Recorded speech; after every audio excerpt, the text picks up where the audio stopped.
give you the current situation.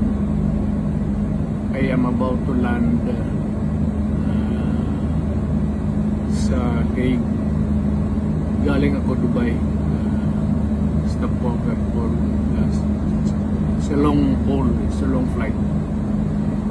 Okay ako, do not worry. And I think this is something to do with the law and order noon.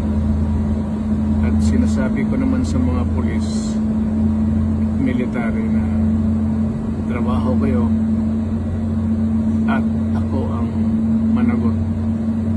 So ito na nga,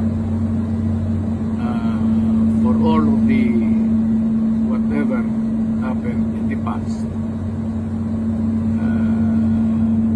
ako na yung nag-front sa ating law enforcement at military. Sinabi ko na I will protect you and I will, ako ang managot sa lahat. This will be a long legal proceedings, but I say to you,